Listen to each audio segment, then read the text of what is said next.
Mars to oppose retrograde Saturn. This is the same day as the Sun trine Neptune.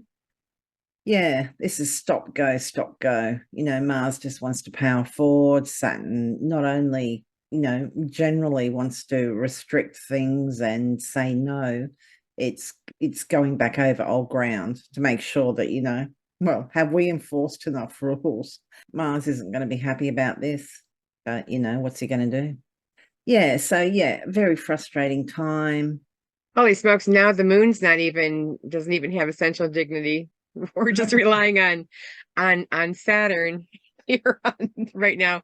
But yeah, that Saturn and Mars opposition it's you're gonna feel irritable, take steps to mitigate that quick response that would get you into trouble later, because this is like Lynda had said, that push pull, or the drive and the hold back. It's going to be frustrating, I would think, for a lot of people. But if you have, a project that needs to have that hard work, that needs to have those barriers and those boundaries, and you have that Mars to drive. For those lucky enough to have been good to the planets, maybe they might be productive in a positive way. So, but do be on guard for being irritable and having that tension and that frustration. That is also, definitely in the pot as well.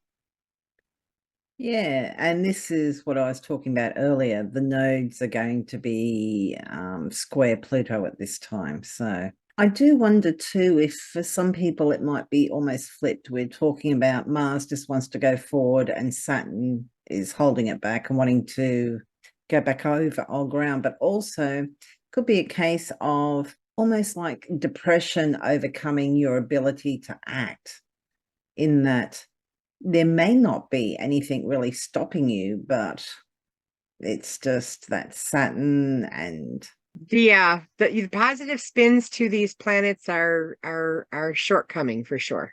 They're not there's not a lot of them. well, these are the malefics, and they're in opposition, plus Saturn is retrograde, so that doesn't help.